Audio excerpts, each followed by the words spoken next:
আসসালামু আলাইকুম। Cooking studio by Hafsa ma'am আপনাদের সবাইকে ওয়েলকাম জানাচ্ছি। আশা করছি সবাই ভালো আছেন।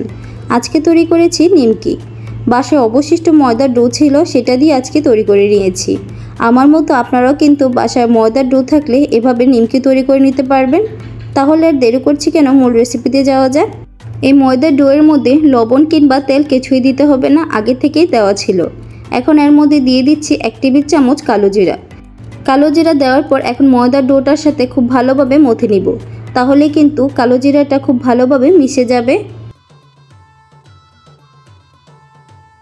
কালো জিরার সাথে ময়দার ডোটাকে ভালোভাবে মথে নিয়েছি। কালো জিরা ময়দার সাথে ভালোভাবে মিশে গেছে। এখন দুইটা রুটির জন্য আলাদা আলাদা করে নিয়েছি। প্রথমে নিমকির জন্য রুটি বেলে নিতে হবে।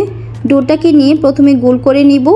গোল করে নেওয়ার পর এর উপরে কিছুটা পরিমাণ ময়দা ছিটিয়ে দিচ্ছি, তাহলে রুটিটা বেলার সময় আর লেগে যাবে না, খুব ভালোভাবে রুটিটা বেলা হয়ে যাবে। নিমকি তৈরি করার জন্য রুটিটাকে যতটা সম্ভব পাতলা করে বেলে নিতে হবে, তাহলে কিন্তু নিমকিটা অনেকটা পরিমাণ ফুলে যাবে। রুটিটাকে পাতলা করে বেলে নিয়েছি।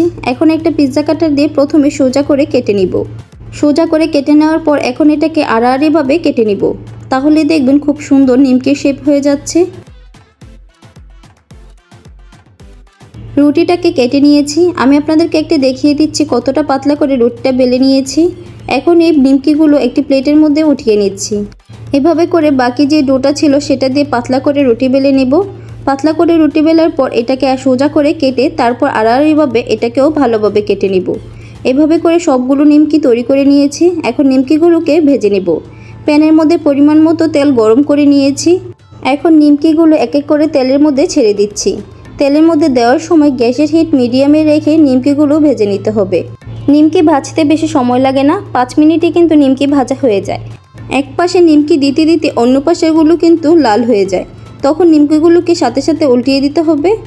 নিমকিগুলো দেওয়ার পর এখন নিমকিগুলোকে উল্টিয়ে দিচ্ছি।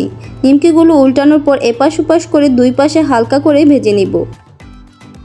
নিমকিগুলো গোল্ডেন কালার করে ভেজে নিয়েছি। এখন নিমকিগুলো তেল ছড়িয়ে উঠিয়ে নিব।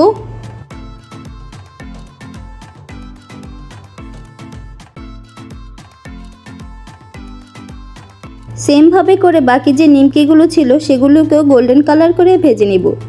আপনারা নিমকিটাকে ভেজে নিয়ে নিমকিটাকে ঠান্ডা করে নিয়ে একটি বক্সের মধ্যে রেখে দিয়ে অনেক দিন পর্যন্ত সংরক্ষণ করতে পারেন। বিকেলে চায়ের সাথে যদি নিমকি হয় তাহলে তো কোনো কথাই নেই। এভাবে কিন্তু ফেলে দেওয়া ডো দিয়ে আপনারা কিন্তু খুব সহজে নিমকি তৈরি করে রেখে দিতে পারেন অনেক দিন পর্যন্ত। আমার রেসিপিগুলো আপনাদের কাছে ভালো লাগলে একটি লাইক, শেয়ার এবং সাবস্ক্রাইব করতে কিন্তু ভুলবেন না। আসসালামু আলাইকুম।